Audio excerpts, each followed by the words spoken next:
more about Jesus. More about Jesus. More of His saving fullness in. More of His love who died for me. More about Jesus, let me learn. More of His holy will discern. Spirit of God, my teacher be, showing the things of Christ to me. More about Jesus. More about Jesus. More of His saving fullness in. More of His love who died for me. More about Jesus in His word, holding communion with my Lord, hearing His voice in every line, making His faithful saying mine. More about Jesus. More about Jesus. More of His saving fullness in. More of His love who died for me.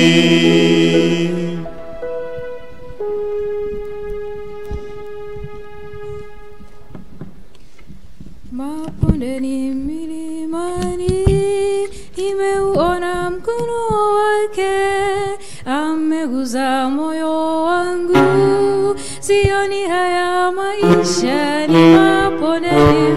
More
we say church for the church choir? Amen.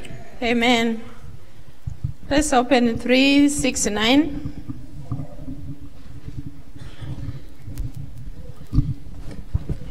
As we sing this song, the youth, be ready for a song. Amazing Grace youth for a song. 369. As the youth gets ready.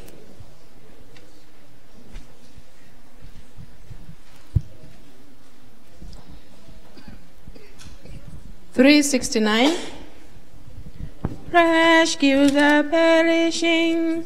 367, sorry. 367. Rescue the perishing.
Please save time. We don't have enough time.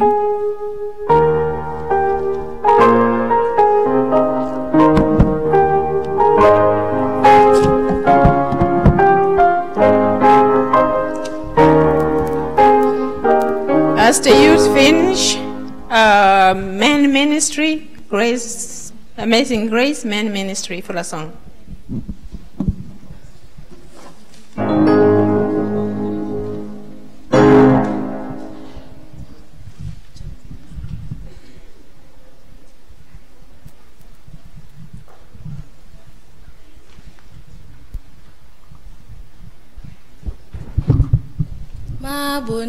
Mabondeni milimani, nimeuona mkono wake, ameguza moyo wangu, sioni haya maishani.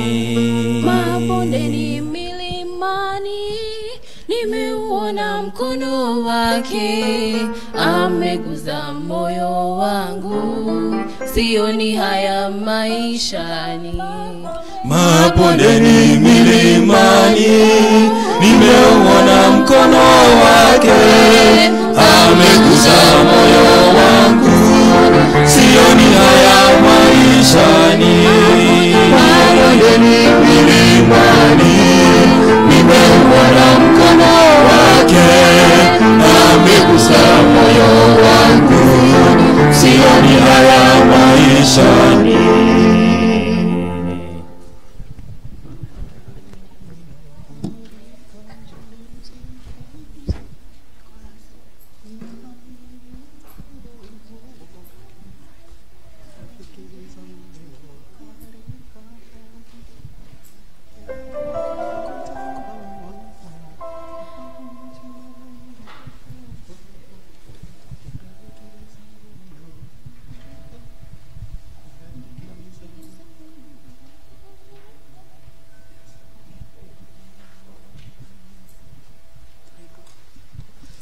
Marafiki zangu ninawaalika, njoni msikie mziki utokao juu, wanaoimba wimbo wa washindi, wimbo wa Musa na mwana-kondoo.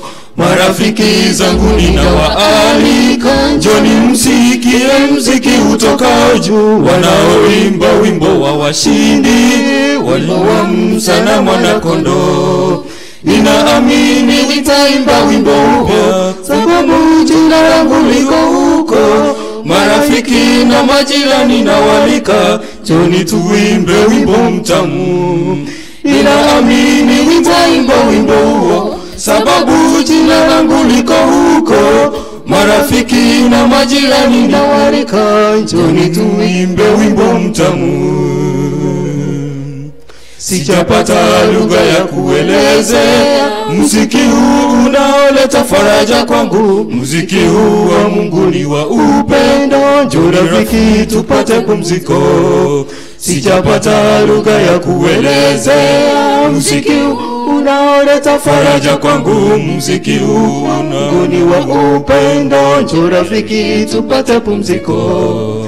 Ninaamini nitaimba wimbo huo kwa vinanda na pia kwa vinubi, malaika wakisifu tarumbeta, njoni tuimbe wimbo mtamu.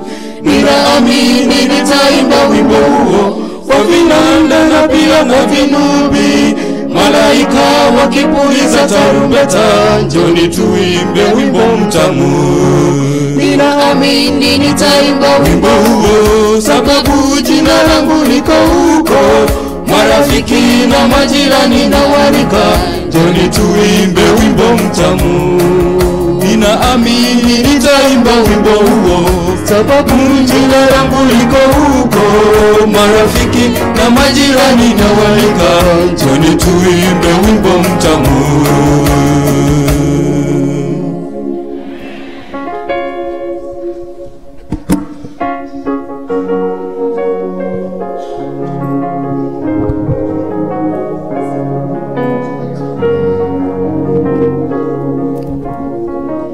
Let's open 3:12 as men ministry. Come for a song. Then Metro, Piledi after men ministry. 3:12.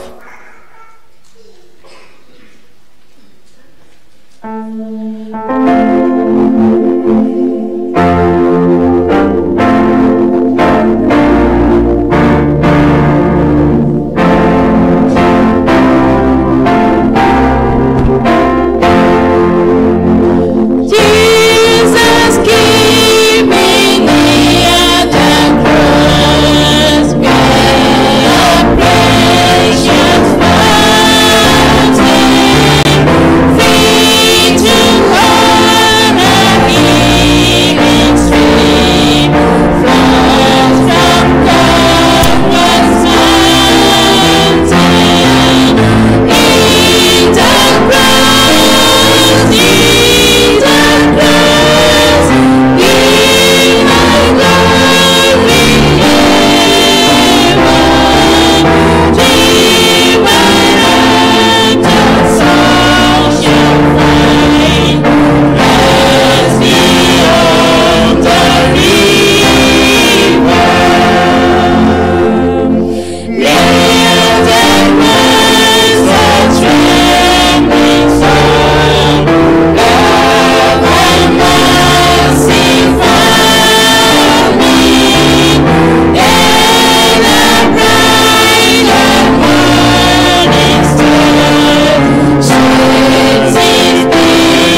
As they finish, Metro, be ready. Please, we need to come early. You need to hurry up when you are called.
What we say?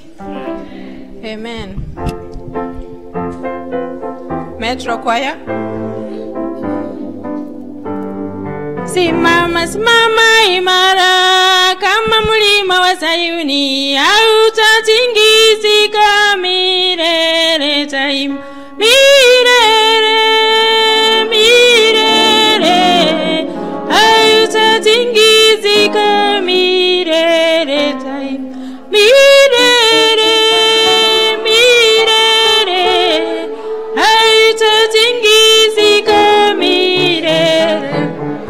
Wanakwaya simama imara kama mlima wa Sayuni, hautatingizika milele daima.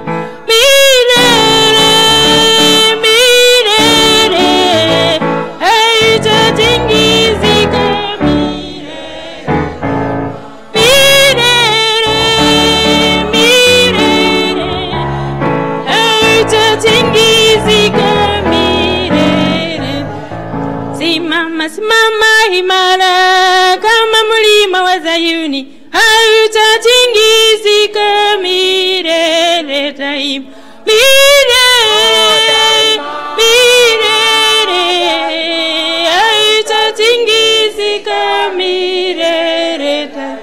Milele, milele, hautatingizika milele daima.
Can you add one more song? Can we add one more song? Amen. Ingieni leo kazini mwa Bwana, dunia yote ijue upendo wa Mungu. Ingieni leo kazini mwa Bwana,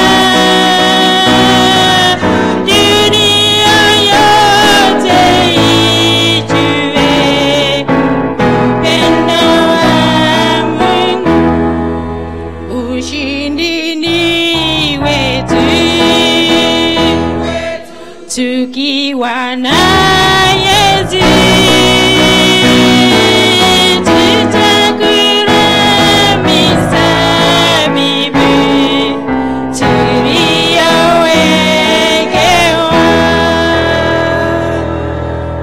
As they finish, golden piledi, golden singers.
Golden singers, as we sing 534, 534, golden singers, please come for 2 songs.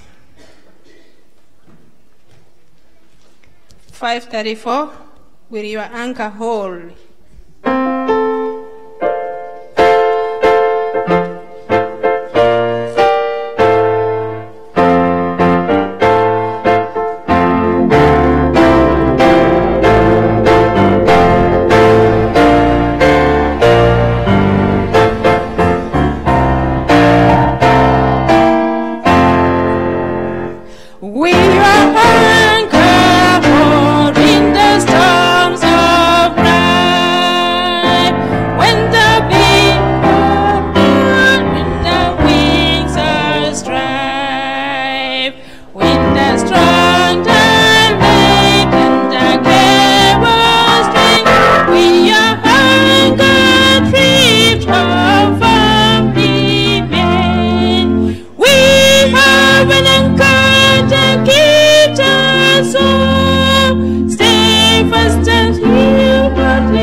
Happy Sabbath.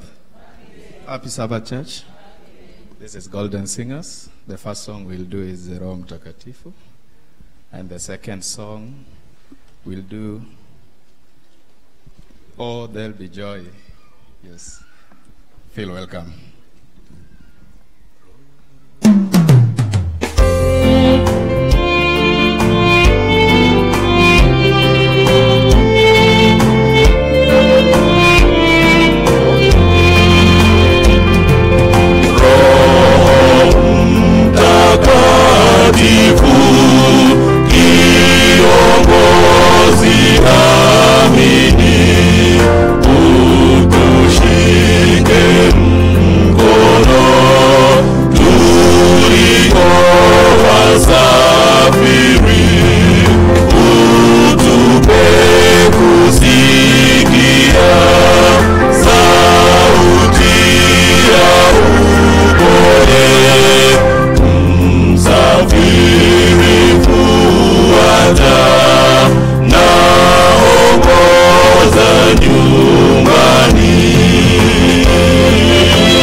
to the thrones I shall pray, praising forever Christ the King in the New Jerusalem. Joy, joy, happy joy, high and bright, joy, joy, joy never die, joy, joy, hold the day, throw it blind, when the workers gather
What do we say?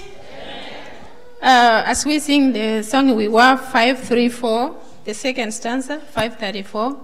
I call upon children, followed by women ministry, Amazing Grace. This time is for children.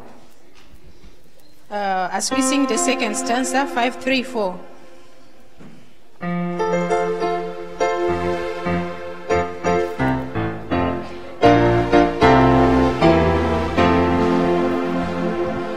In this every moment, just we stand, for His face keep by the Savior's hand, and the cables burst from His achievement, can divide the breast with strength divine.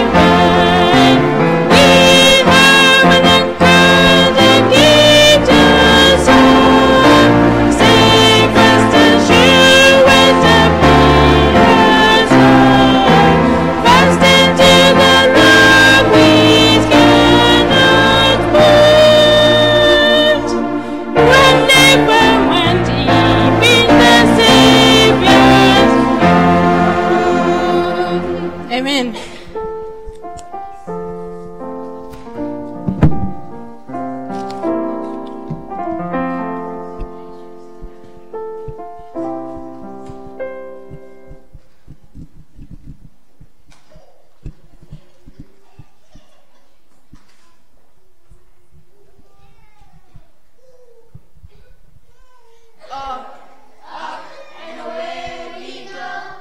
Into the great beyond. Wherever we go and whatever we do, we'll trust in God alone. We will fly, we will soar. Nothing is impossible. We will rise through the storm. Trust in God and leaving nothing behind.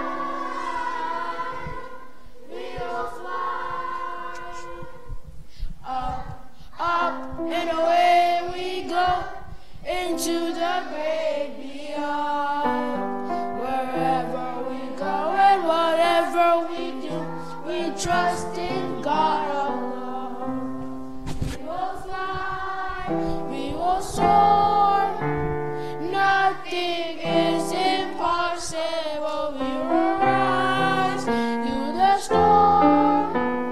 Trust in God and leaving our fears behind. We will fly. Anything is possible. Anything is possible with God. Everything is possible. Anything is possible with God. Anything is possible. Anything is possible with God. Everything is possible. Everything is possible with God. We will fly, we will soar. Nothing is impossible. We will rise through the storm. Trusting God and leaving our fears behind. We will fly. Anything is possible. Anything is possible with God. Everything is possible. Everything is possible with God. Anything is possible. Anything is possible with God. Everything is possible. Everything is possible with God. We will fly. We will soar. Nothing is impossible. We will rise through the storm. Trusting God and leaving our fears behind. We will fly.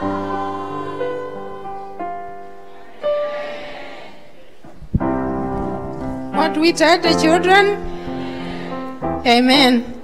As we sing the last stanza, 534, Women Ministry, 534, the third stanza.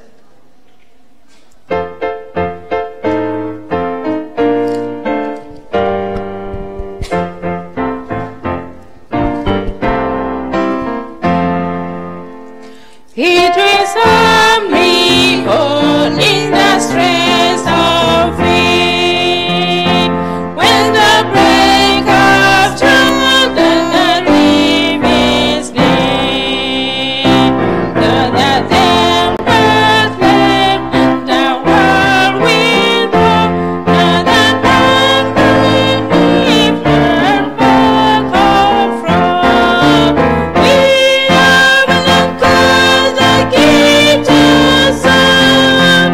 Stay fast and sure with the pillar's love. Fast into the rock which cannot hurt. Grounded firm and deep in the Savior's love. It was cheery or in the floods of death, when the world has touched it a rayless plain. Underlining that it can never fail, when a hope abide within the faith. We have an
What we say, we tell women ministry. Amen. Can we all rise up for song 499? To finish our song service, let's stand up for a song 499. What a friend we have in. We come before you this morning. We want to thank you, Lord, for the many blessings that you have given us. Thank you for the gift of life, and thank you, Lord, for the Sabbath. Thank you, Lord, for bringing us together to worship and praise you in songs. The programs of the day, Father, we dedicate ourselves unto thy hand. May you read us all through, for we pray in Jesus' name. Amen. Thank you.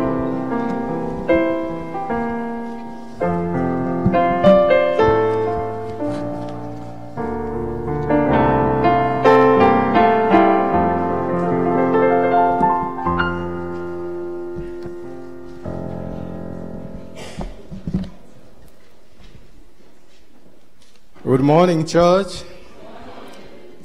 Happy Sabbath. Happy day. My name is Christopher Kenyansa.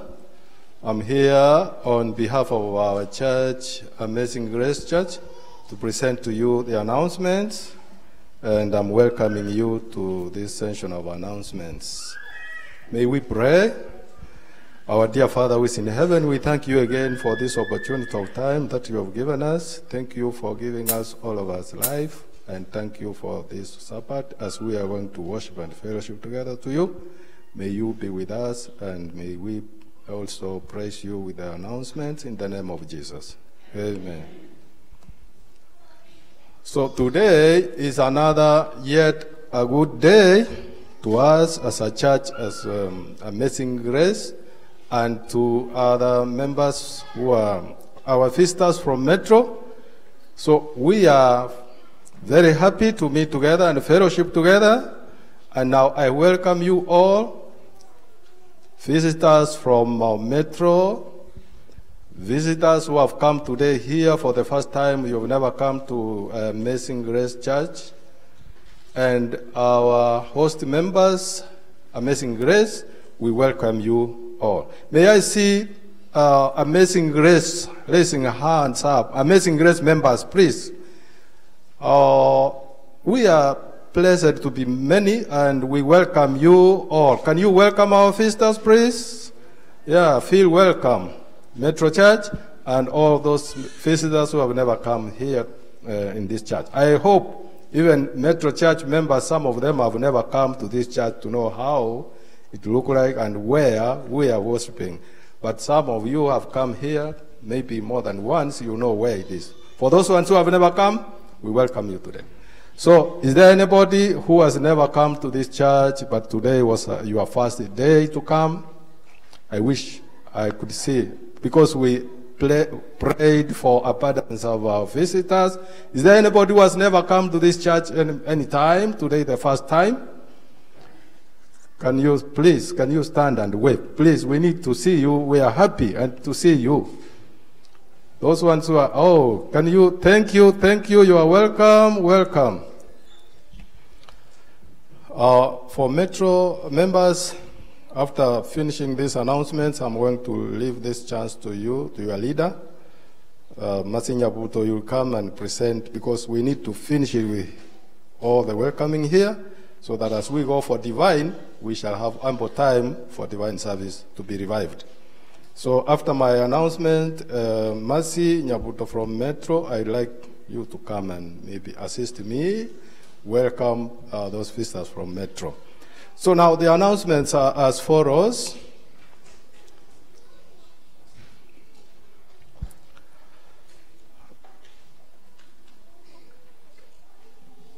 Our next Sabbath shall be on 9th December 2023. Our church, Amazing Grace, shall hold a ordination for deacons. Next Sabbath, our church, Amazing Grace, will have ordination for deacons. And those ones who have already been set aside, you are requested to meet with Pastor today after the divine.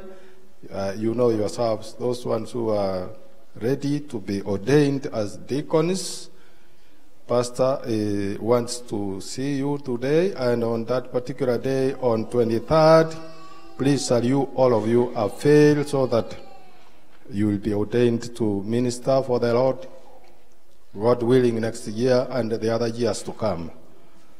So the church is growing up. We thank you, Metro, because we know you are our mother, our father, but because of you, now the church is growing up. That's why we are doing all that. We are ordinating other people and elders, and God is blessing Amazing Grace just because of you. So may you pray for the church, for its growth, so that on this center here will be another church to praise God and do His mission here. One of our elders, Elder Victor Mabuka, lost his song book last Sabbath. It's a brown red with the cover brown red. So whoever who has seen that song book, please may you present it to Mr. Elder Mabuka. He wants to see whether somebody got it and it's in safe hands. Please, can you hand it over to us so that we get it to Mr. Mabuka. So I welcome you all. Today is really a very beautiful day that the Lord has given us to unite together as Metro and as Amazing Grace to praise God together. I'm feeling in myself a revived spirit, and that kind of spirit that has come is going to be a reviving spirit. And next time, please, let's have this kind of bond of relationship between Metro and Amazing Grace. Today, I wish you could have been here for all days and all the time with us.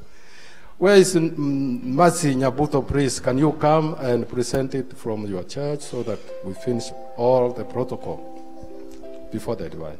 Please, Mercy? I don't know who is Mercy. Yeah. Maybe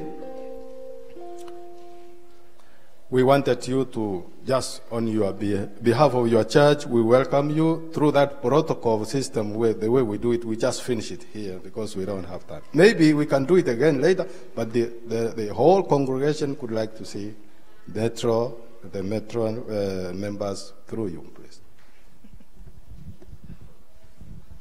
Happy Sabbath again. I'd like the Metro choir to stand up, please, wherever you are.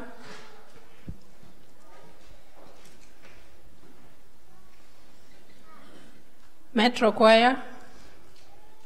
And we have some other members from Metro who accompanied us.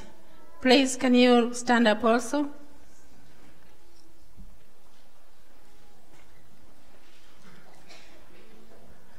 Can you all wave to the congregation?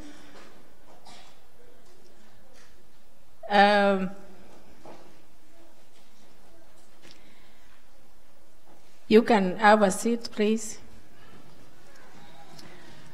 In Metro, we have some few members who are going to read us.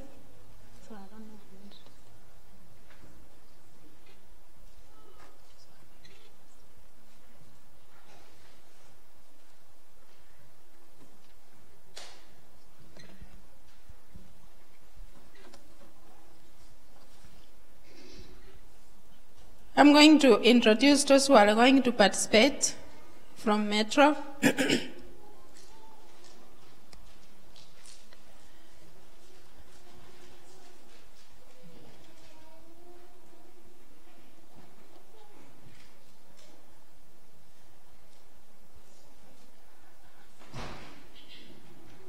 Those who are leading song service, we had Sister Rose Maina, Elder Mochoberi, and me.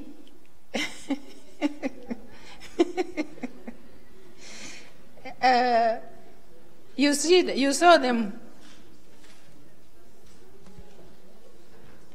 Can you please stand up again so that they can know you?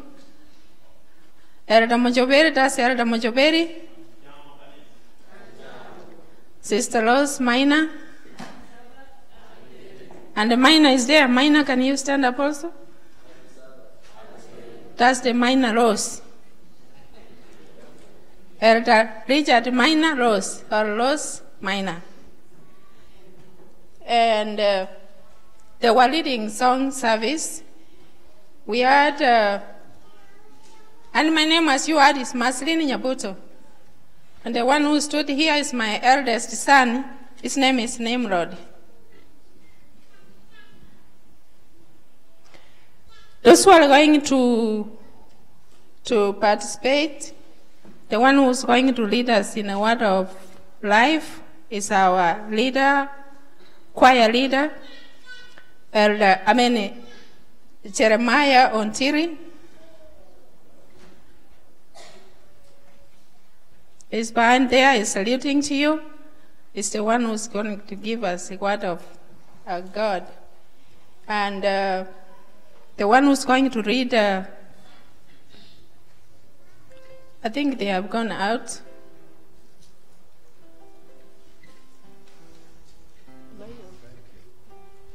So they are not here.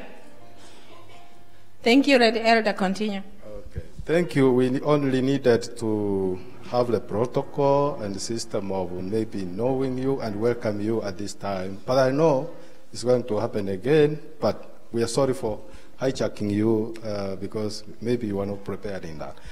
Now, the last, not least of my announcements is that as we are here, the restrooms for the ladies, as we walk out, you go to the left, it's just on the left-hand side. The restrooms are there for ladies, and as you walk out to that door, the restrooms for the men is just direct on the right-hand side. And we welcome you to our potluck. After we finish our divine service, we have to walk to the hall. There is a hall there, and you are all welcome. Enjoy the whole day and enjoy fellowshipping and worshiping together with us. And as I said from early, it is going to be a big bond between Amazing Grace and Metro. Thank you for listening to me. God bless you for the whole day.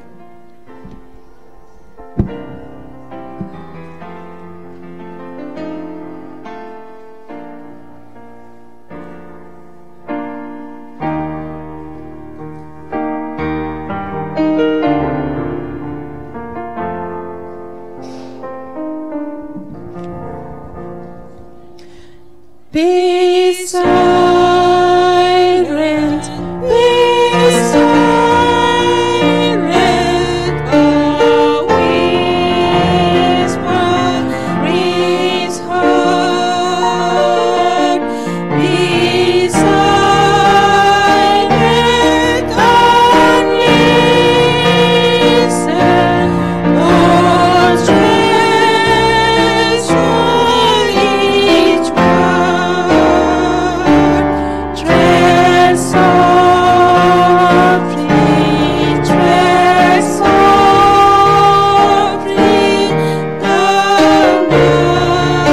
Master is here. Tread softly,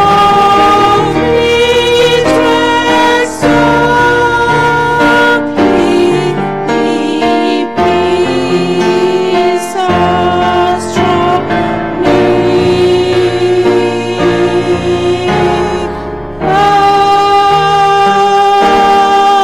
Amen. Can we all rise up, please?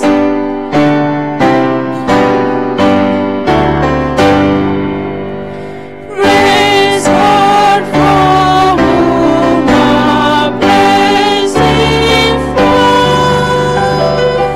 Praise Him, our creatures here below.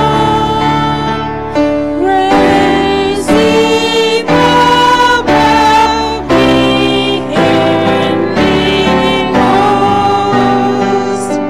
Praise Father, Son, and Holy Ghost.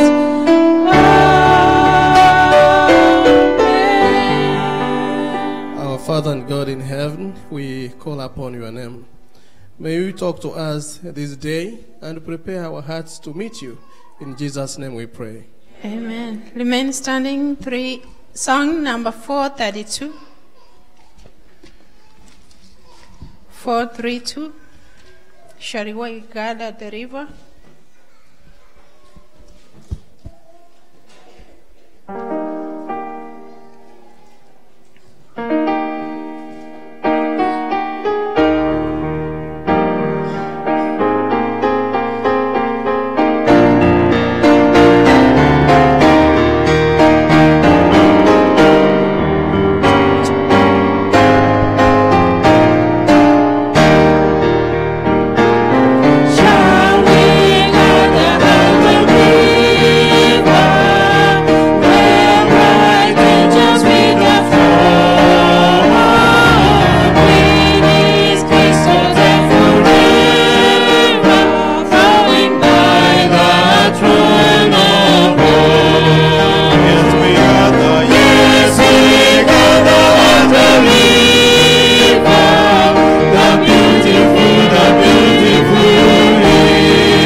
another time where we are going to speak to our God in prayer. I know you have been over the week, you have gone through many problems, but today we are here to lay your problems before the throne. So if you can, get a good place and kneel down as we speak to our God.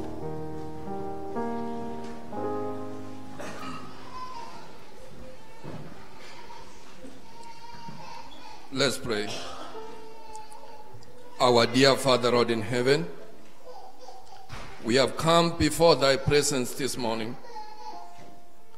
Father, we are here. First of all, we are asking for thy forgiveness. We have gone far away from thy throne, Father. We have been wandering away, Father. We pray that may you bring us back. Lord, we pray that may you touch our hearts. May you forgive us our sins, Father.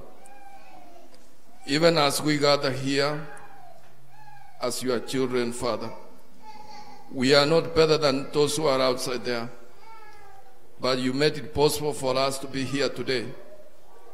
Lord, we pray that may you continue to give us the spirit we need. Even as we proceed with the programs of the day, Father, we submit them before thy presence, Lord. We want to invite your holy angels to be amongst us, Lord, as we proceed for the rest of the day.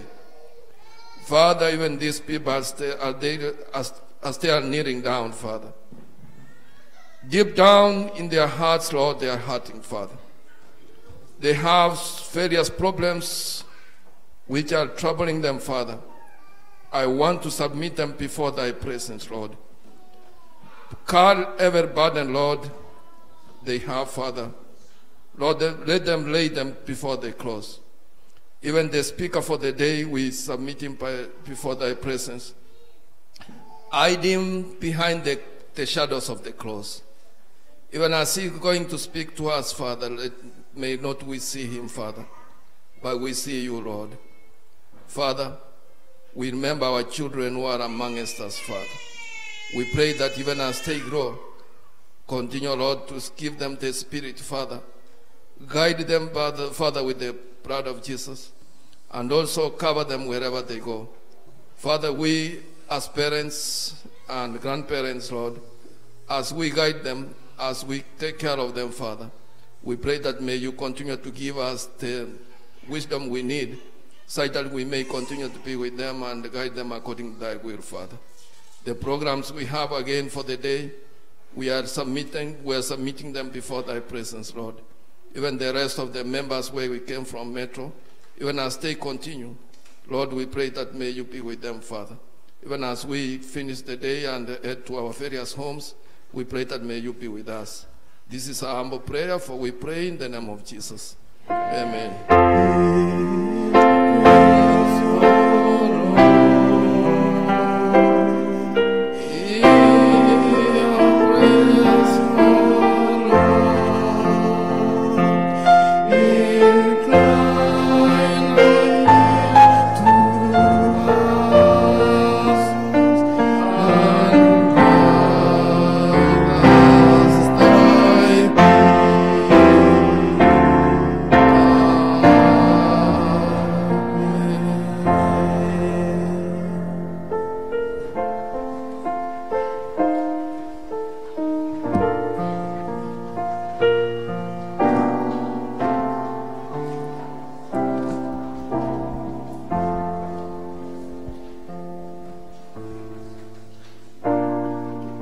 Morning, church.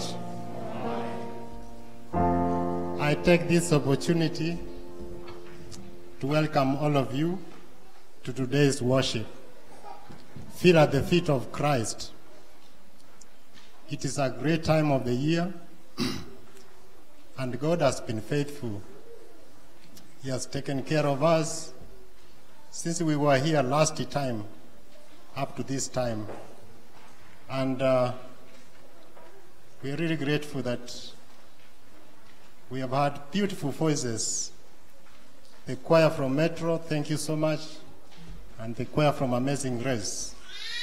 So my work this afternoon is to introduce the ministers who are going to minister to you this afternoon, but I want to welcome all of you for finding time to come and worship our God, who is our Creator.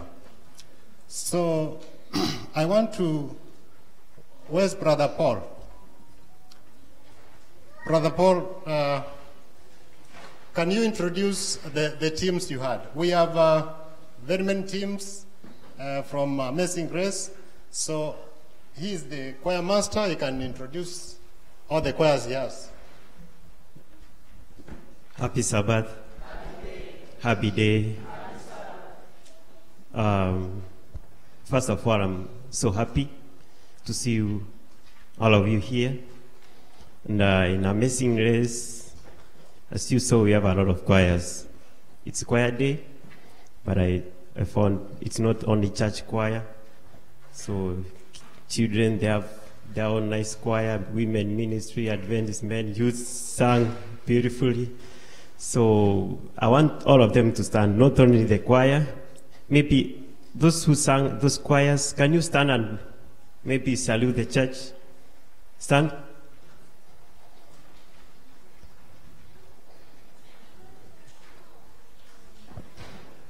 How do you say?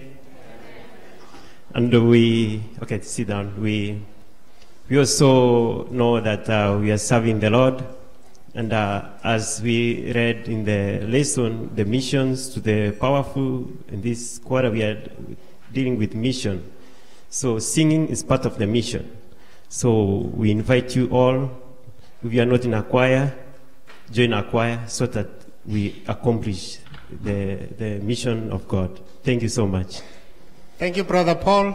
So I want to ask, I don't know, Brother Ontiri to introduce the choir from, like various groups. I'm just introducing Mr. Ontiri not as a preacher at the moment, but as a choir master from the other side. I'll come to the other side later. Yeah, Brother Magara and I were back there. That's why you see it's repeating. The members are happy because we are repeating. Thank you so much. We already did.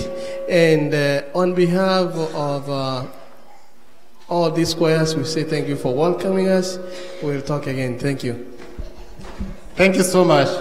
So the ministers who are ministering from the front here, I have my brother Pifon. He's soon going to be a deacon. Brother, can you stand and wave to the church? Okay, the one who gave us the pastoral prayer is Dr. Pen Guto. Abana banyasaya na bakwandirimbia muri mwese. Amazing Grace, good morning. I think it's afternoon. You need to wake up. Yeah, thank you so much. My name is Ben Guto, and thank you so much.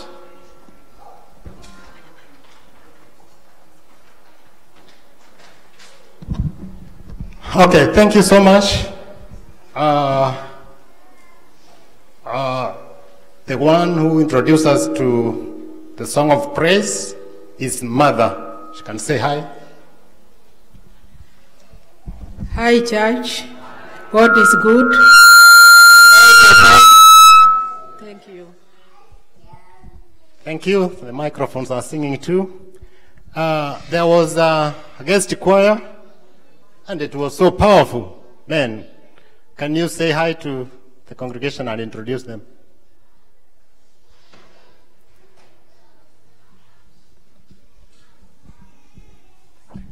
Happy Sabbath, church. On behalf of Golden Singers, let me welcome brother. Where are the Golden Singers? Kindly stand up, please, so we can recognize you. I think some are outside. We want to say thank you for inviting us, and I hope you enjoy the music. Thank you. Thank you so much. So, Brother Elder Elijah Nyangweso will play some role in translating so he can salute you. So at this moment, I think my work is done.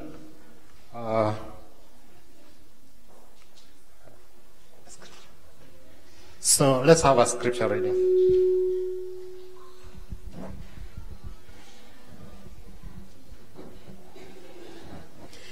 Atakusanya ngano ghalani, yatatupwa mbali makapi.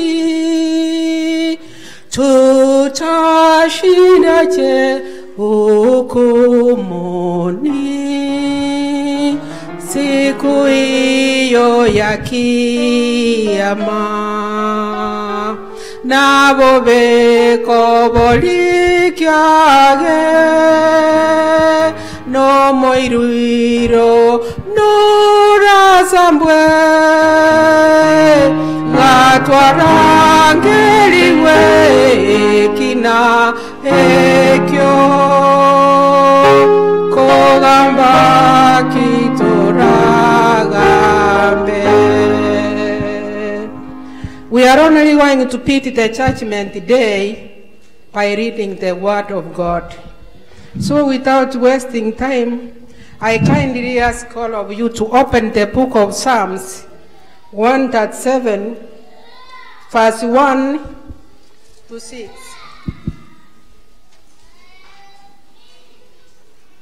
The book of Psalms, verse 1 to 6. Let me know if you are all of you ready.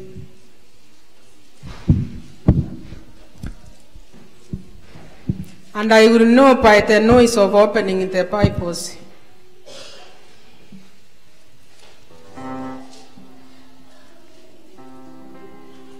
I think we are ready. The verse is about maombolezo juu ya maangamizi ya Jerusalemu. Maombolezo juu ya maangamizi ya Jerusalemu. I'm starting the verse. By the rivers of Babylon, there we sat down. Yeah, we wept when we remembered Zion. We hung our harps upon the willows in the midst thereof. For there they that carried us away captive, required of us a song, and they that wasted us required of us mirth, saying, sing us one of the songs of Zion. I'm at verse 4. How shall we sing the Lord's song in the strange land? If I forget thee, O Jerusalem, let my right hand forget her cunning. Verse 6, the last verse. If I do not remember thee, let my tongue cleave to the roof of my mouth. If I prefer not Jerusalem above my chief joy. I'm going to read it in Swahili.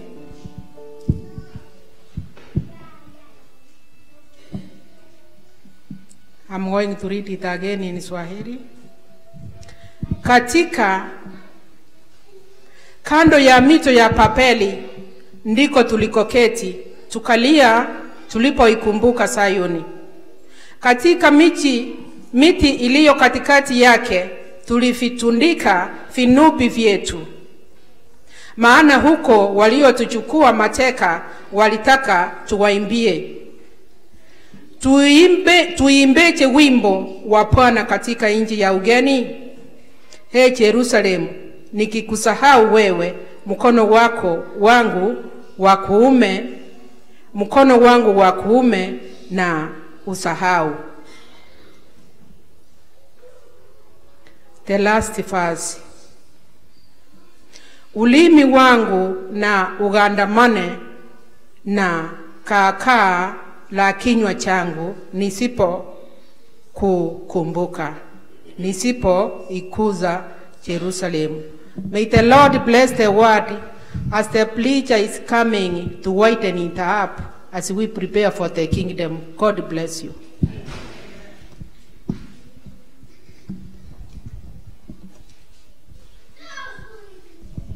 Happy Sabbath Church. It's time for tithes and offering. Deacon and deaconesses, wherever you are, you can stand up. As we are led by the verse Mark 3:10, and it reads, bring you all the tithes into the storehouse, that there may be meat in mine house. And bless me now herewith, say the Lord of hosts, if I will not open you the windows of heaven and pour you out of blessings, that there shall be room enough to receive it. May the Lord bless the word. Happy Sabbath, Church. You're welcome to use the envelopes for the giving. So if you need an envelope, kindly raise your hand up and somebody will give it to you. And also we have Cash App. It's registered under $ Amazing Grace 2018, $ Amazing Grace 2018. And the phone number is 682-313-2167. I'll read that again, 682-313-2167. Thank you.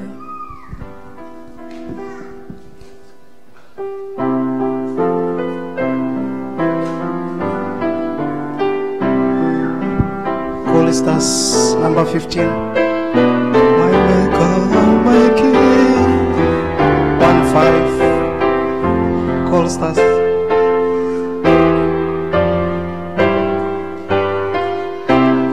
Let's go. My Maker, my King. To thee my all I know. The sovereign God is not the splendor of my praises from.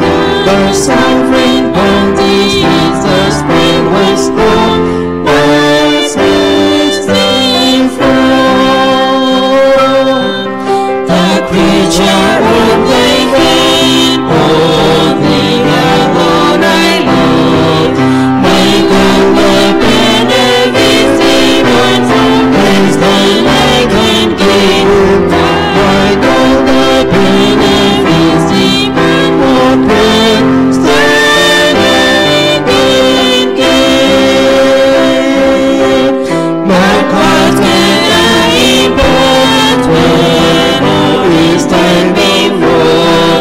Thy love demands I thank for what God with the lives of world. The love me once so thankful for the gift and as only thy grace inspire my soul with strength divine. Let everyone and fifty say, and all my days be done. Let everyone and fifty say, and all my days be done. 369. 369, okay.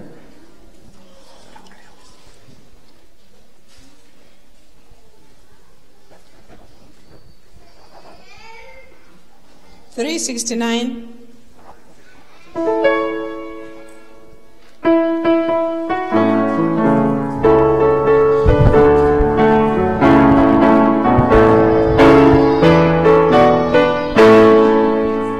Sowing in the morning, sowing seeds of kindness, sowing in the noontide and the evening, waiting for the harvest.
kidogo tutavikwa kishujaa, tengeneza njia zako uwe shujaa, bado bado Bado kitambo kidogo tutavikana shujaa, tengeneza njia zako uwe shujaa, bado kitambo kidogo tutavikwa kishujaa, tengeneza njia zako uwe shujaa, bado bado kitambo kidogo tutavikwa kishujaa, tengeneza njia zako uwe shujaa.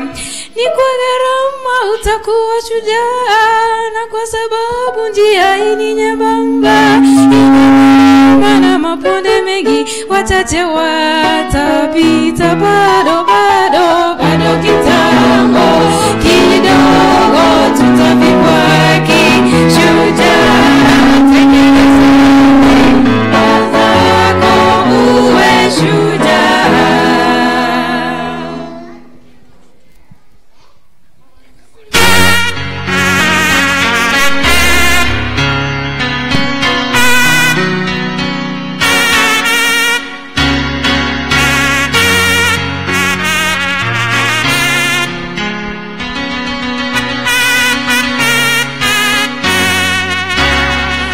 I sing the love of God my Father, whose Spirit abides within, who changes all my grief to gladness and burdens me all my sin.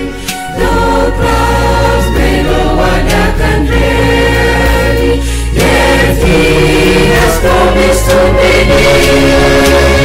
He gives me sunshine for my shadow and beauty for ashes here.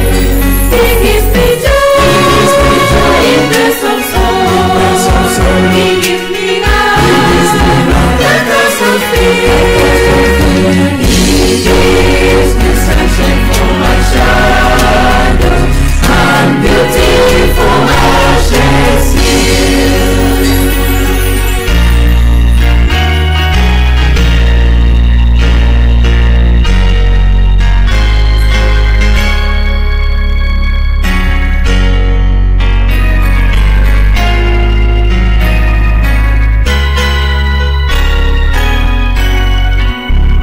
I sing the love of God my Savior, who suffered upon that tree, that in the secret of His presence my bondage, my freedom be. He comes to bind the broken hearted. He comes the fainting soul to cheer. He gives me oil of joy for morning and beauty for ashes here. He gives me joy in place of sorrow. He gives me love that casts out fear. He gives me sunshine for my shadow and beauty for ashes here. I'm walking in a sorrow. Sayo Baba, Nakora Biseki, Keni Ibagalieri.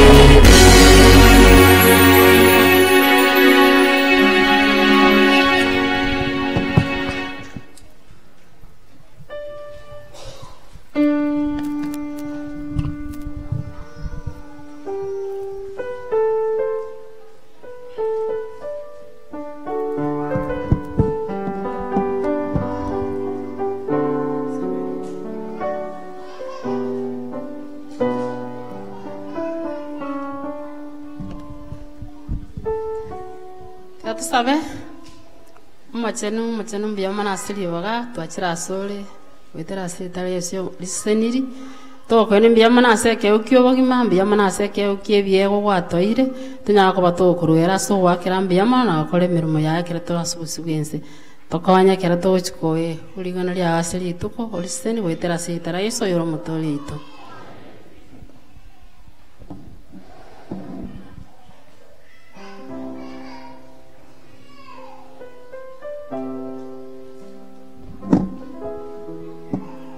Special item, Metro, Church Choir. Special item, Metro Church Choir, please, hurry up.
After those beautiful pieces, we want to have the bread of life, and then we shall continue in the afternoon.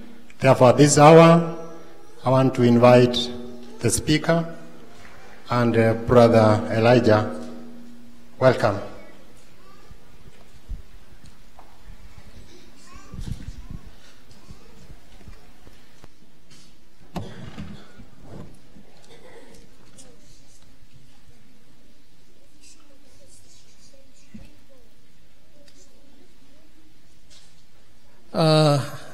Abana ba Nyasaye mbuyamure naende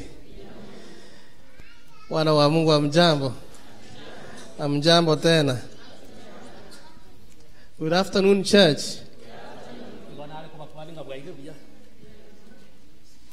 Na wakwani werebya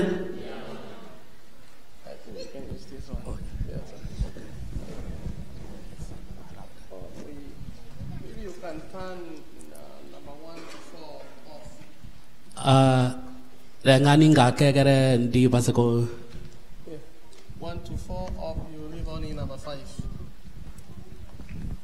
Yeah, he knows. Okay, thank you. Yeah, because there was some feedback.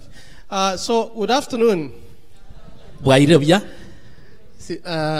Sister Rose was supposed to give us the children's story. Oyo minto Rose ngotware ngomugano bwa bana. But it is 1:45. Lakini moisa korigereria kiateta ikagomena isana be saa 7. But I'm happy that the Sister Rosa is already, she's a teacher. Lakini nimba itenga no mwalimu ale. Ego bwatire bwango. Oigure. Thank you so much. Mbyamano sana. It is the norm for many people to introduce their family. Igere naronga abantu abange oikabarente amate yabo. Bono rende bunere naro mugako Daniel ontiri tenenango. My family. A family omugako tenena. Family ane tenena mwezi pi. My family. Yeah, stand up. Tenenange family yo mugaka. Where's Brian? Brian. Okay, Brian is outside with the mom and the baby. Brian igale sikalia no mwana na mama mwabo. This is Danny Ontiri Jr. Oyon Danny Ontiri Omoke. That's my dad, Danny Ontiri Senior. Olia nere tata.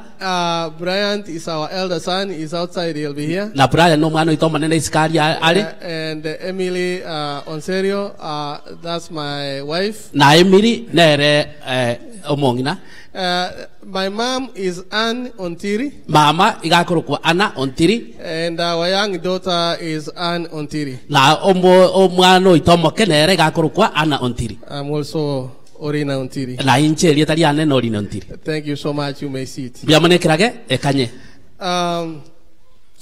When I passed by the church this morning, ekeronale gwetaga se kanise mambiri tukoli alero. Pastor Samson Mwebi said, I say hi. Omo kunde kano ito Mwebi gate bamba kwani bwakire bya hose bayirire. Amaiga na anyale tirembu yemule. Obyamono. Metro Church choir members, please stand up. Abateri ba Metro kanisa tenena. Do they look smart? Ngakimo baroje bare. Yeah, they look smart. Igo bare kienikia. Even the smiles are also smart. No nyano go sekamuroje bago sekabya. This is my other family.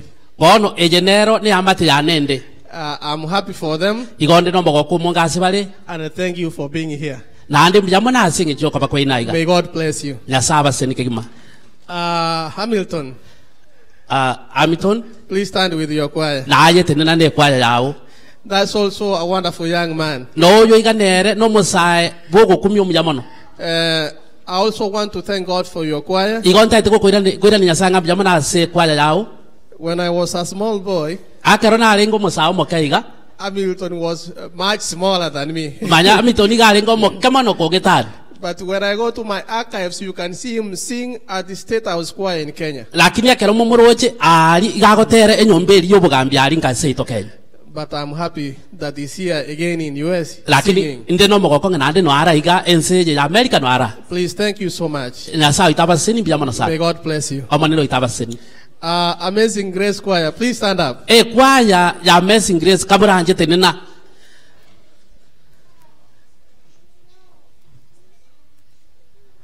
What do you say for church choir? Ine ngakimwara tebie kanisa choir.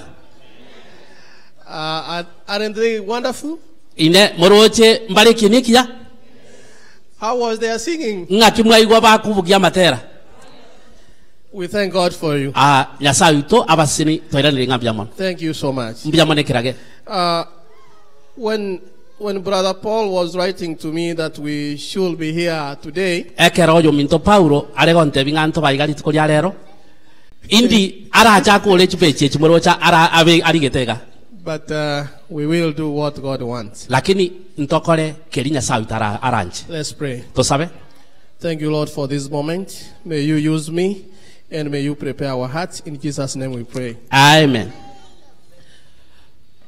When music stops, ekero amatera aratenene. When the music stops, ekero amatera arati gugotera gusaratenene.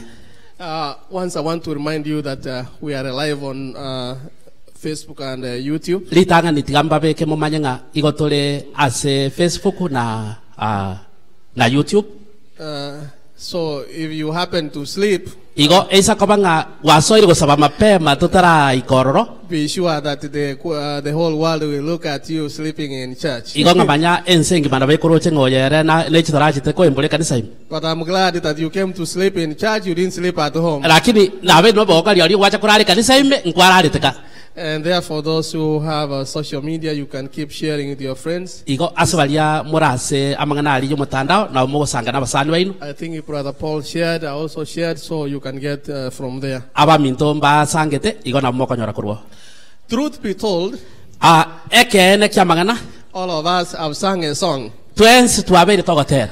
And we have been in that season where we don't have a language to explain ourselves. But the only expression we have is through a song. And it is to say that we have all had some honeymoon at some point.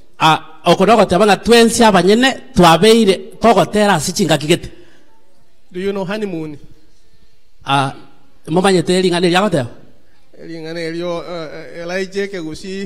Honeymoon.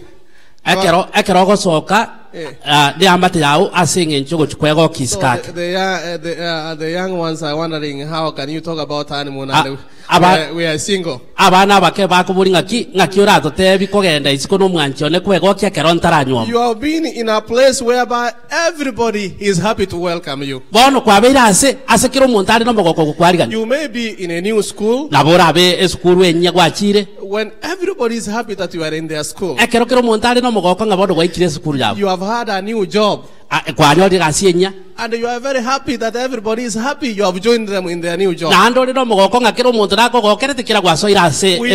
had that honeymoon moment in our lives.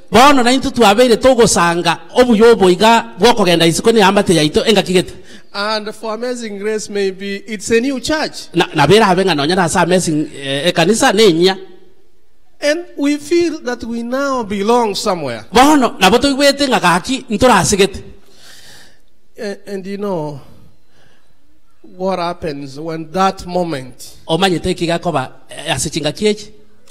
that moment of a honeymoon is stopped? What happens? The first stanza has begun. The song is so nice. And our hearts are very ready to receive the message. But all of a sudden, the music stops. It is a time that we don't want to talk, most of us. When your son or daughter has just graduated, when that relative has just graduated, it is a moment of honeymoon. We are very happy preparing for something big. All of a sudden, death comes. The honeymoon stops. Are we relating?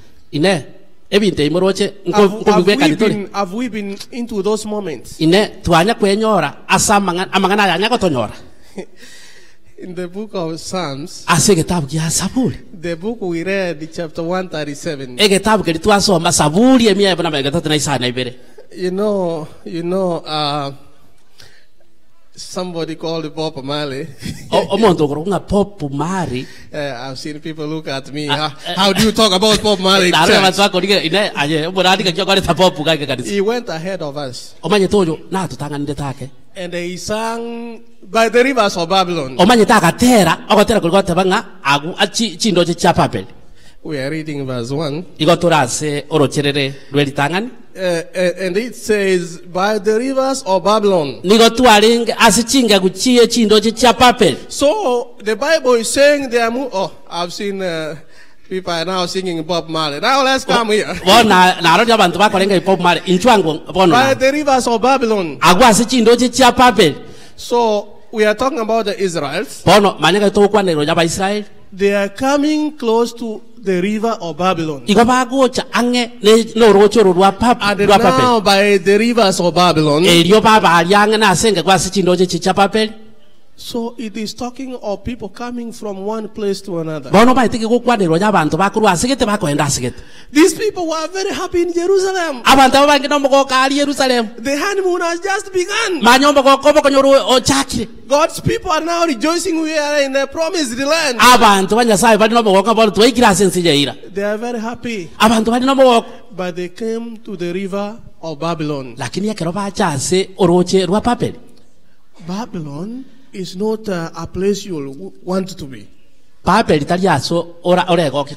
has happened to these people? They are being taken captive. And their song has been stopped. So let's go to our Bible now. So he's letting us to know that he's not only talking about the location, but he's also telling us to know how bad things were. So as we are getting excited, they are talking about maybe I have a new attire. I have a new car. I'm getting ready to do something. Then the Babylonians come to take us captive. And then their song stops. I want to go down. There is so much we can talk about the river, by the way. A lot of good things have happened by the rivers. Remember when the Israelites were crossing the Red Sea? Remember when John is baptizing by the river? When he says, behold the Lamb of God? So many things have been done. So the rivers have good news. This is why even Elisha realized that whatever Elijah has left for him was something. So it says, the people say that they went down and they started weeping when we remembered Zion. Not only did they start crying, but they say we took our instruments, our instruments of praise, and we hang them. We hang our harps. They hang them on a tree. They came into a conclusion that we need to hang this. Nobody is going to sing. It says we hang. In other words, it is a collective responsibility. It is not that I decided. We decided that we are not going to sing. When we agree as a collective, as a group, that we are not going to sing, Then you say, why did they do that? bono twatebanga nki bakorera iyo But you need to understand as well lakini noganĩiri kũmanya that the people that are taking up captive, ng'abantu aba bagũtũire ase obosomba those who are enslaving us, abantu aba iga bagũtũire ase obosomba they asked us to sing a song. nabu bari nabo batũbũrĩte gatotera gotera Elder, they did force us. mbatũbĩtĩrĩrĩte They asked igo batũbũrĩte that we sing a song. ng'atotera gotera And which song? gotera kioko The song of Zion. ogotera gwa Zion Where? arari In a foreign land. ase ensengeni How can we sing ng'aki tũratere the Lord's song ogotera kũmanene in a foreign land? ase ensengeni In fact, the Bible we are saying M-I-R-T-H, month. bono bibilia goteba That means a soothing song. ogotera okogeni A soothing. yani ogotera kũria mwaro siri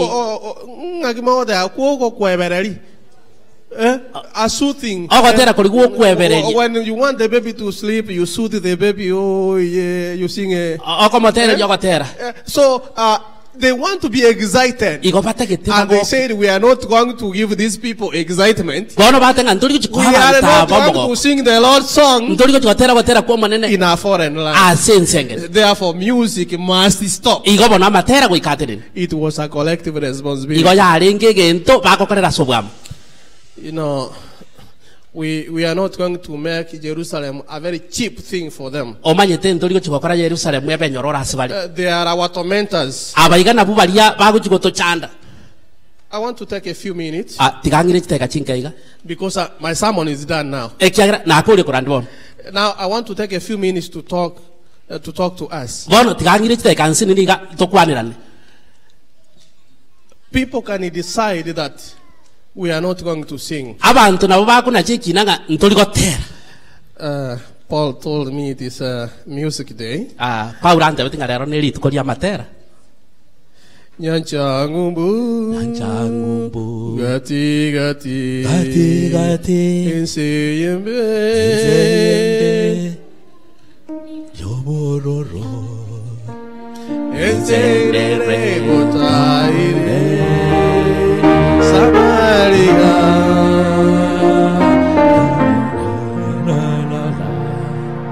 Point number 1. engana yeritang'ani We have what we call accountability. ntobwate egento tokoroka ng'a egento kiobwasi oku Why will the music stop? ine ninki gekogera amatera agotenena Accountability. yani egento kiobwasi oku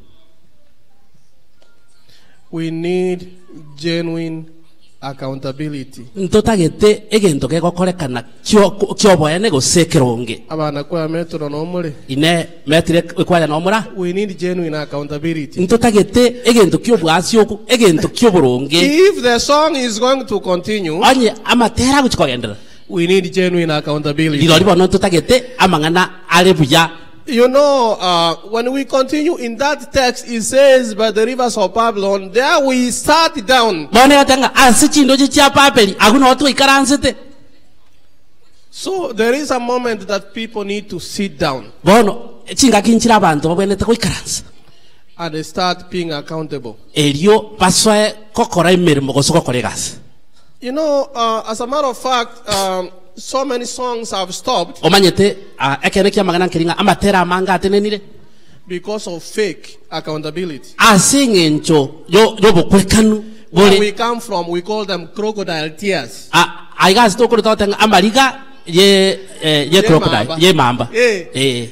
Fake accountability.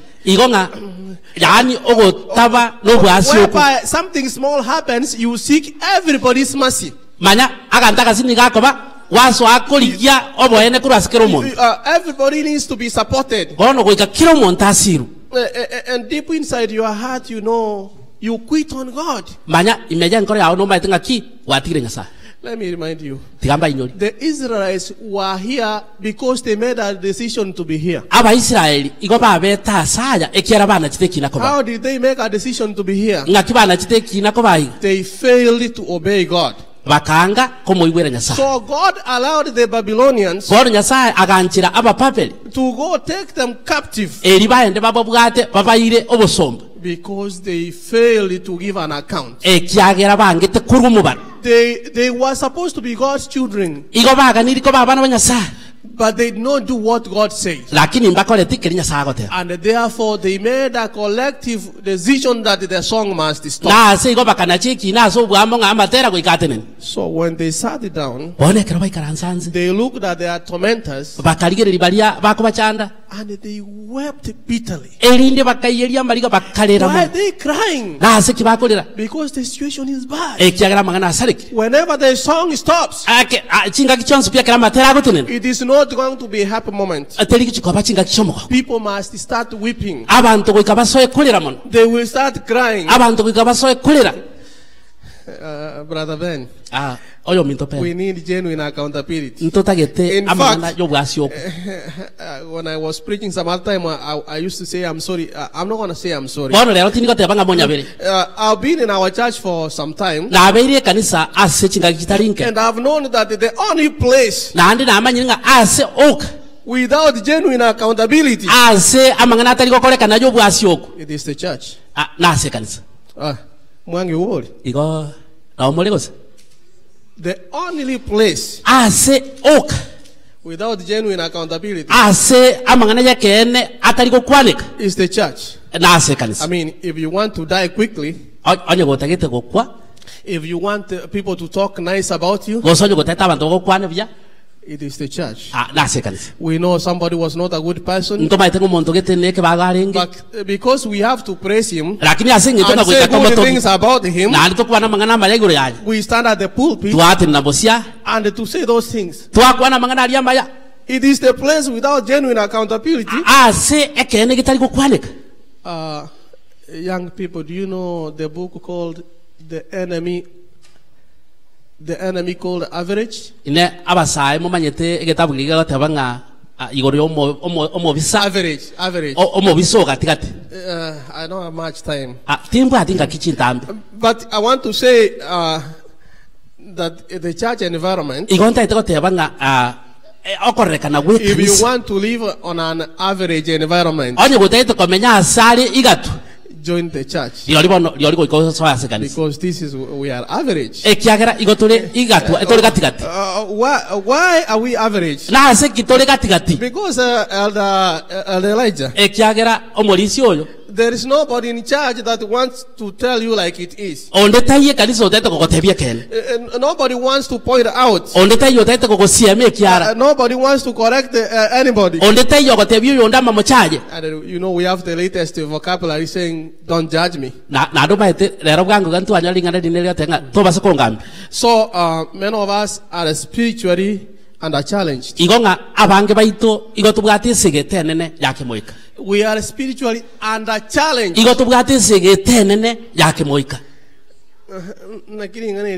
ine linga linga kirire We are under challenged. yani igotulike gwango gyanse kemoika The challenge you are supposed to have bono esege tutwene tokutwa is bigger. igere nene But what you have now is a small challenge. lakini bono omokongu bwate We are spiritually under challenge. bono igotubwati sigia nene yake As moika a matter of fact, some of us ekene kya mangana are not even 10% as spiritual as they claim. banyanga abange baito konyanga ntoli nonya ni igoro emia ikomi igoro ye emia aseke moika You know, we say we are spiritual. obaite tote banga igotole abake But moika as a matter of fact, we are not even 10% ekene kya mangana of ntoli that nonya spiritual ikomi igoro ye emia that we claim. ase ekerito kokwana tole But you know, in church, omanyeta ase kanisa you can claim nabora kwane keriole and fake it. nande okenyole What am I saying? ine nkingo kwana iga Because church is the only place where you can come late ekiagere kanisa no gocha muno tagete chinsa chiriyo tete gocha and nobody says anything. na muntu tayo kubolinga ngakwanyo uri musana It is the only place that a department can miss a leader. aiga nase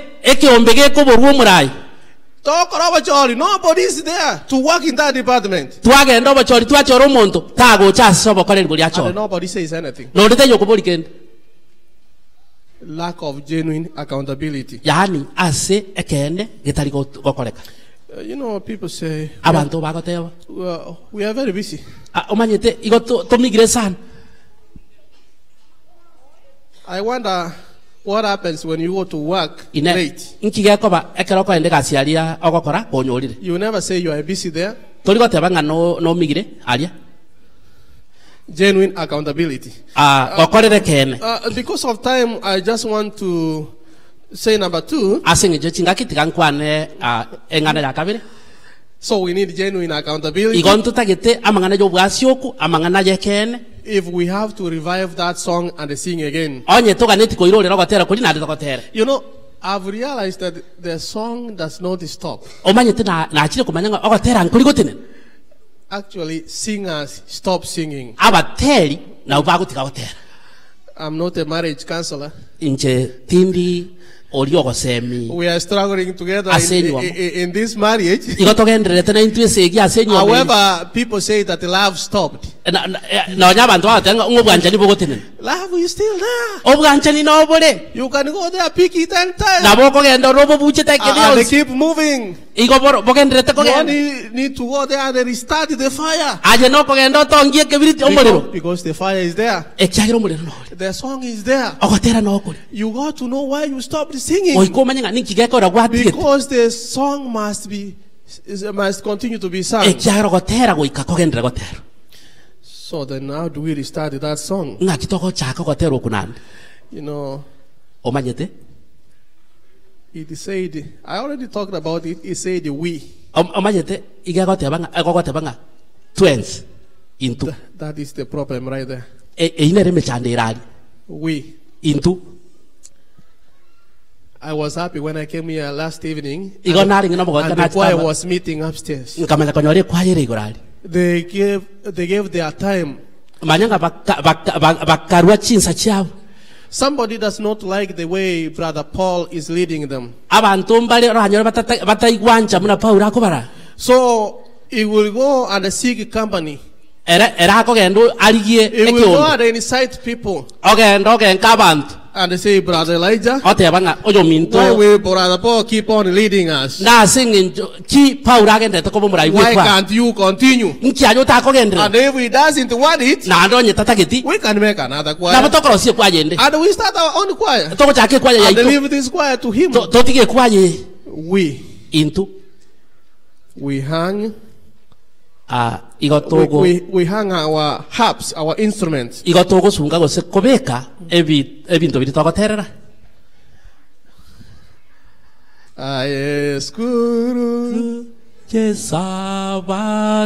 can I tell you something? Everybody has sympathizers. Everybody has sympathizers. You know, these people came together. They realized their condition.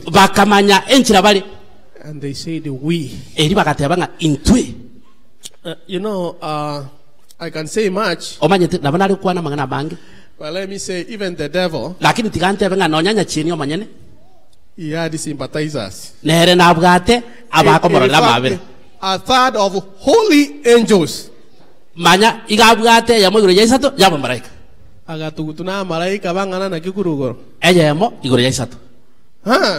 He has his own supporters and sympathizers. So whenever we hear the term we, we are okay. We are many. We are many. You know, even the legion, those evil spirits in the book of Luke, the evil spirit that Jesus drove out. It said we are many. Because they are many. My friends, I want to say this afternoon that having people to support you does not mean you are right. You know, what shall we do with Jesus? Crucify him. Having many supporters, having many sympathizers, doesn't make anything right. And therefore, I want to say that have the right relationship. The Israelites were supposed to have a right relationship. So what happened? They had wrong relations. Many of us, abange baitu I don't know how to say this word, egang. timba itinga ngakinda atebe linganeri How do you say egang? linganeri ngakitorali atole Songo to go better, egang, egang ye bago. yani ekiombe Yeah? ekiombe kiebibago You know, when we hear the gang, we are talking about criminals. omaitaka toko iguli nganeri igotoko kwanero yabasali Matomito. It is unfortunate that if we look around the group that we have, egesieke benga ekatokorigereria balitole na baravo it is a gang of criminals supporting us to hell. manya igo bali ekiombe kiebibago gegotosira gochiase omuliro I mean, the only thing they know that is right with you egento gyo kabamba itinga nekiya naye is how long they have known you. mbware kibako That is the only true thing. nga kinga ninga The kibako rest, they know what you do ebinto binde baba itikyo okora all through the week. mbama itegwi echumegima You know how you want to dismantle the choir. no manye tumno taite kosirie kwaya They know how you fight the church leadership. no manye tumno okonya kobete bite oburabi kanisa They know how you want to make that music stop. mbamanye tumna bakokora amatera ali atenene And they say nothing. nande mbali kokwana ke Because of lack of genuine accountability. asenge nchakene gitari kokwane And therefore we have to develop the right relationship. ase gobono twatwara obwama tobia But you know, you are not going to do what God intended you to do lakini toigo chigokora kenya saga netiokore if you have a wrong company. onye kobwate ekiombe kebi Do we have what we call honest inability? ine ntobwate gento tokoroka nga gokorere kene chinguru chiri cyo Okotanyara wekene. Honest inability. yani gokorere kene munakere Honest inability. ine ntobwate asitogotenna asekene Honest inability. Nekero mundogo gotebinga naki Elijah. I want you tomorrow to go and do something. Deep down in your heart, you know, I'm not going to do it. I'm not able, and I will not, because somebody is my friend. I'm not going to say anything. omonto agotebininga nitikokora egento gete lakini togoikira nekianu matinga toichokokora Because he's your friend. ekiagara umusanio You have known him for long. gwamumanya asinga kientambi So you are unable to do the right thing. bono wasinyu gokora And you are very honest that you are unable to do it. bono kumanyite kene kabisa nga togokora We have been together for 10 years. twabeire no musani oyo gase emyaka 10 But he beats you. lakini nabako ngita He's going to kill you. nabo dada uchigogoito manyite What do? I can't move. nchokokora ekiara tokwebisa tokorwa togotama Honest inability. There's nothing I can do. kende nkeyo orakore ogotatwara chingo You know where you are, there is no growth. no manyite nga sore gokina nkoyo You know you are not practicing. no manyite nga tori kwegera Whatever the church choir leader says, you understand it. ekero ekwaye gokwana barai aje gokimanyite tiari But you just say, continue talking. aje gotenga kuna gokwana tu I'm not able to do it anyway. ekiara tingokora You keep talking. inuko nyagokwana Honest inability. yani ogotatwara kende We must have the right relationship. ogotatwara obwama tobia And church, I don't know. I don't know.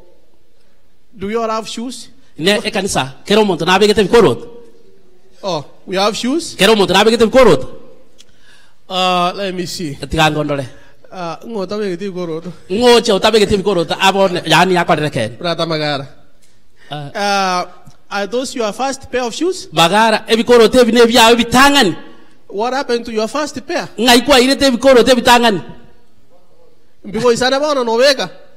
Oh, so you outgrown them. igobono kwa kini amaguru akini However much you kneel down and pray, you cannot fit. no saba muno rasabe mbiko goisana. We all have things that we have outgrown. Na intunto bwate binto twakinire kurasibi. Unebikoro to bitaliko goisana gwakinire otabetererie. There are relationships that we have also outgrown. Na intunto bwato bwamate obwekaine bikoro to bitago isane kero byago keire. Then if you come to your friends and they worship you, bonekero go cha sabasani bawo bago kugamba. If they worship you, ekero bago go sasima. I think you have outgrown that relationship. Nkagete ngabono gwakinire gwetani obwamato. There are relationships that we have to grow. Bono bwamate oboiga bwakinire omanyete. Mauricio Mbatinga, Amorandi Mbatinga yan. Pastor Mbati. Dr. Yeah. Dr. Ombat. I was coming there, you know. I'll talk about it later because of time. You know, if you have been in this church for 50 years, and the only thing you have is a company of people. Simply because people come to your house to worship there, and without you they can't do anything. I think you have outgrown that relationship. So you will lack genuine accountability. You know, things I done wrong here and I can't talk anything. Because I've been here for long, so I don't want to be seen as a bad person. There are things that I outgrow. And if there is a relationship that is leading you to hell, then we need to outgrow them. And the last thing I want to say is that because people have been friends longer than they are, now they are not willing to obey the revelation of God. So when God wants to fix something, the devil comes and messes it up. Oh, passion comes and excitement comes. Now we are very happy, honeymoon starts. And then we forget. Because we are friends, I don't want to tell him anything wrong. Even when he does wrong, I'm loyal to him. You know, loyal to sin. You know, verse 3 said that those who carried us away, they asked us for a song. They could have forced us because walikuwa na nguvu, but they asked us. Don't you think it's a good thing to ask? That even your tormentors, they didn't force you? They asked us. You know, stop spiritualizing sin.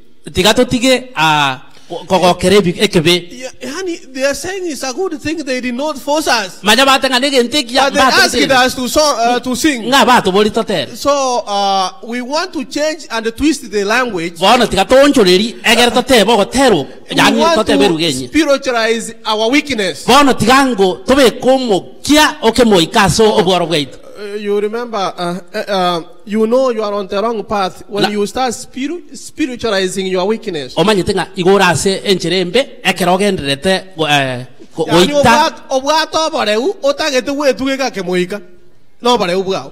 Stop spiritualizing your weakness. They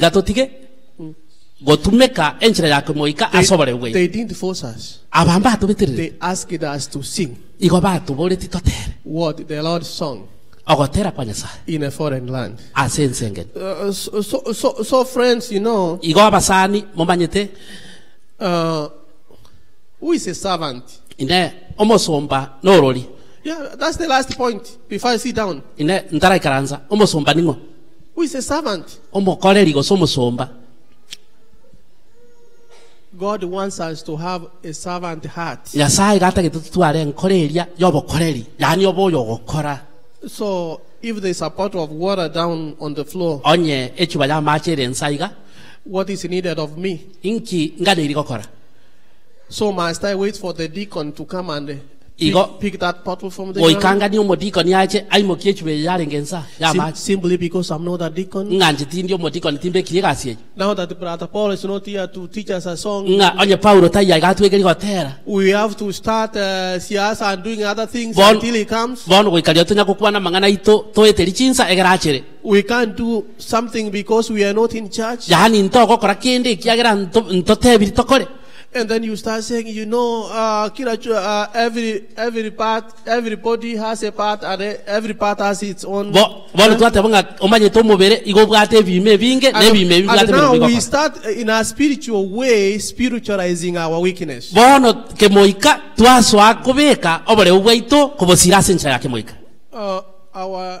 Our young daughter, her name is Anne. On 12th, she's turning 1 year. And so the good thing is that now she's trying to catch things and learn how to walk. And I think God gives us children so that He can teach us how to be good servants. How we can develop a servant heart. We are not worried when she's in her crib, her bed, because we know where she is. The Israelites were by the rivers of Babylon. At least we know the location where they are. A few days to come, we'll start getting worried when she'll be walking. You parents all know this, that where is she?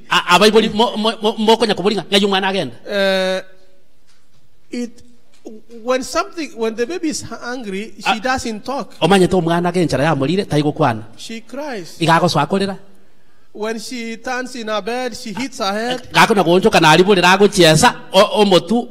starts to cry.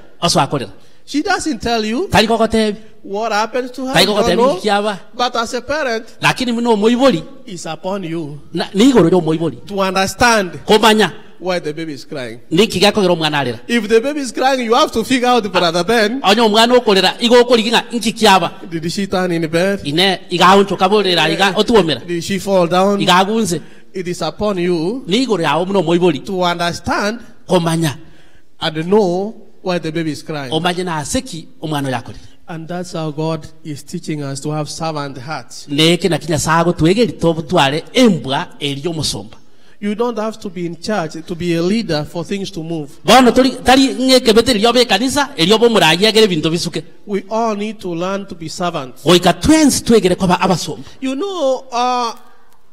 church has a way that, let me not say our church, as members we have developed a heart to be bosses, a bossy heart. No,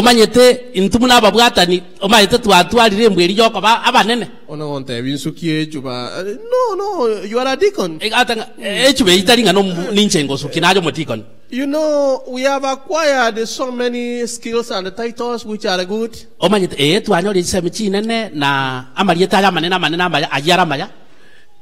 But when we are not recognized, I remember some days we called somebody and somebody refused to come. And then that person said, I was waiting for you to call me by my right name. But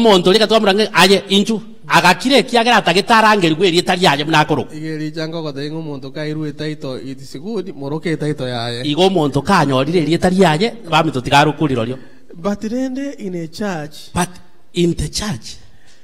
we need to develop servant leadership. Servant leadership. You know what they are asking? How can we sing the Lord's song in a foreign land?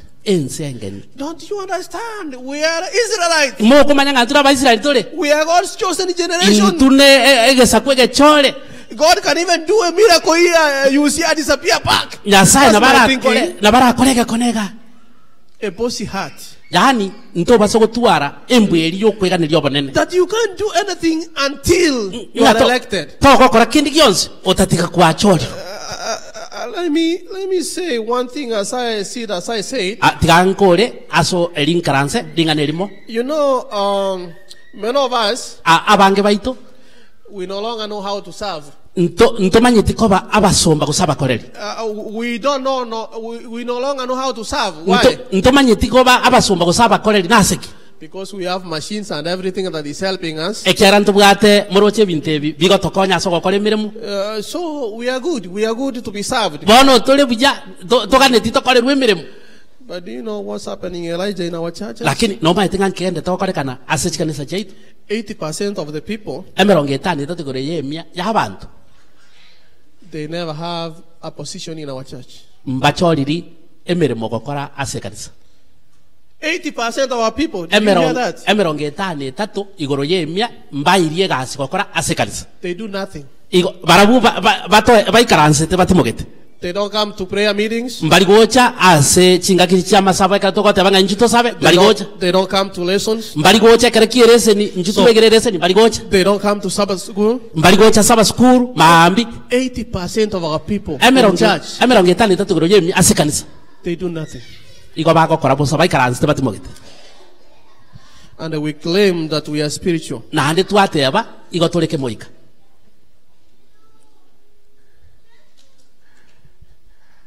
How do we sing the Lord's song in a foreign land? Na kituratera gotera kwa Nyasaye asensengeni.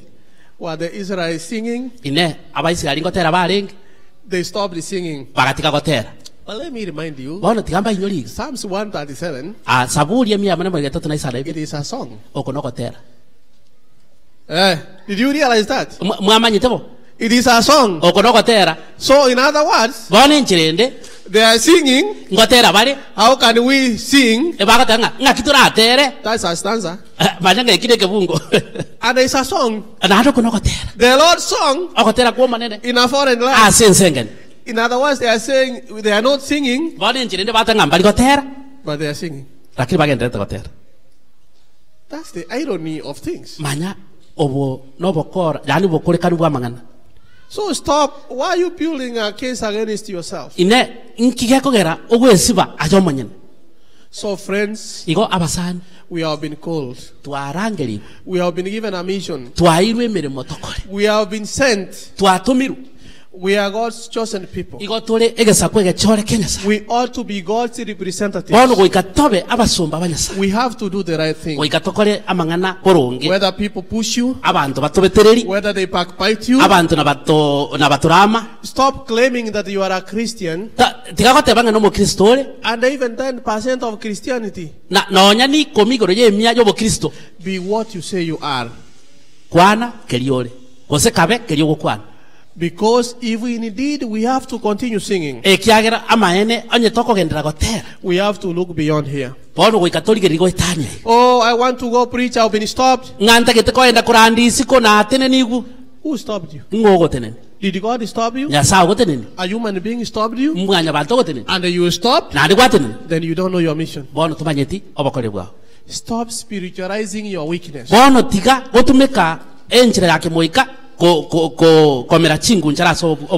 Therefore, we need to be accountable. And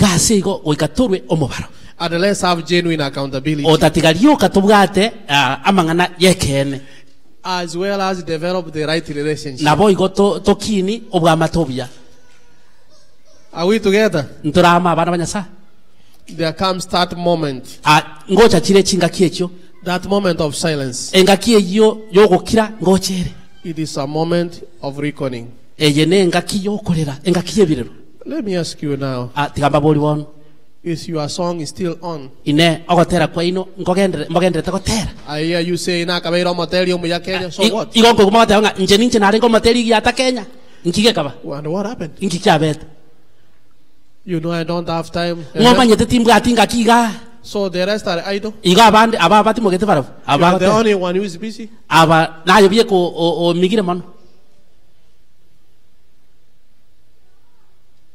If the song has to start again, we must have the right relationship. Right relationship from home. Right relationship in church. And surround yourself with good friends. The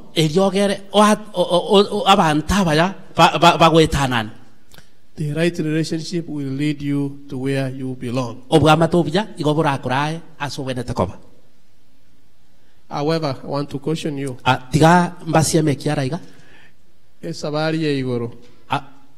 The channel to heaven. Safari ya kwenda mbinguni ni ya mtu mwenyewe. I heard a song like that. Na iguro gotera kunga iko ngenjira yo kwenda iguru kero mutu nabo guri musigo ya mwenyene. Tunakwenda sisi na jamaa zetu zote twaondoka. Tumechoshwa na tunakwenda Amazing Grace Choir be lining up here. Amazing Choir tenena mobekera iniga please. When it was time for the Israelites to move from Egypt, when they were heading to Canaan, God has saved them as a nation. Therefore, they had a collective responsibility. But now we have a new covenant. When Jeremiah came, and the rest of the prophets, they said we must have personal accountability. That's why Ezekiel is saying that the heart that sins is the one that will die.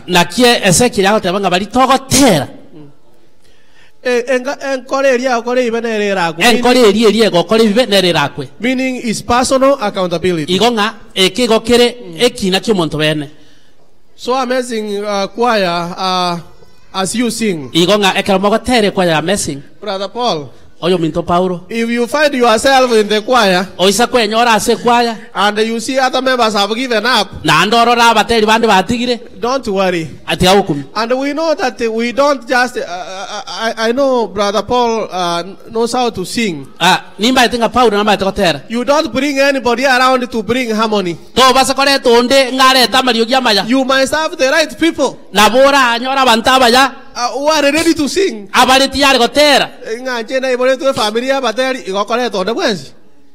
No, you must have the right people. Have the right friends. Have the right relationship. May God bless you. Let's pray. Our Father and God in heaven, we thank you for this moment. You have spoken to us. May you bring a revival into our hearts as we develop a right relationship with you and also have genuine accountability because you have given us a mission. May you be in us, be with us, and lead us through. And most so prepare us for your kingdom. In Jesus' name we pray. Amen. Amen.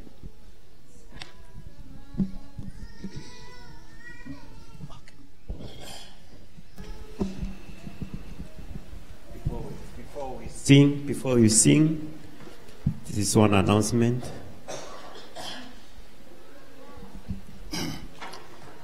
Whoever's car, this is a Toyota Highlander, MMF 3326. You can move it a little. Somebody wants to do something behind here. That's Toyota Highlander. You can move it, black one.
Tosira,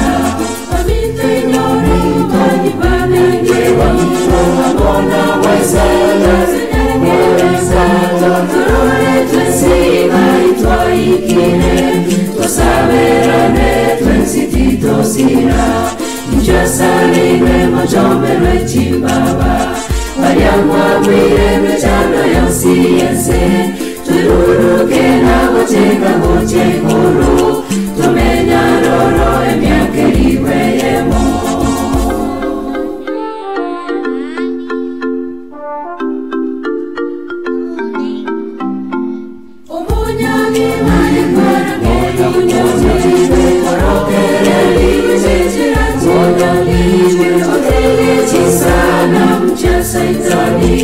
Wachicha sarama tukatara era Omonyangi maingara Omonyangi korokeri Wachichira tundoni Wachichi sana mcha saitani Wachicha sarama tukatara era Nichosare nwe mochome nwe chimbaba Waliamwa mwire mechano yonsi yense Tururuke na kucheka kucheri muru Tumenya roro emyake liwe yemo Nichosari nwe mochome chimbaba Waliamwa mwire mechano yonsi yense Tururuke na kucheka kucheri muru Tumenya roro emyake liwe yemo Tumenya roro emyake liwe yemo Tumenya roro emyake liwe yemo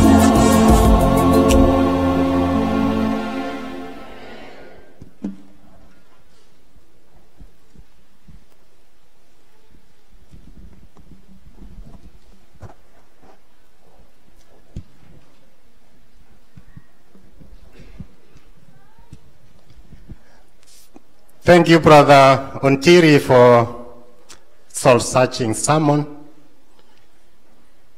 Today I discovered that it is only in church we are not accountable. Even you, in the department you have been chosen, you don't want somebody to ask you, what have you been doing the whole year?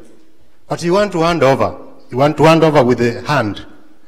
You just shake. I mean, we really need to be, imagine, to human beings, you cannot explain what you have been doing. How will you account when we stand before the Lord? Let us begin the song.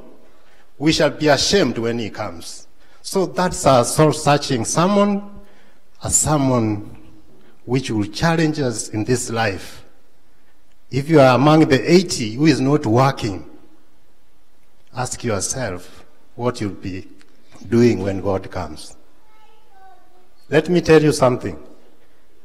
If Amazing Grace doesn't choose me to be in some department, I can get something to do for the church.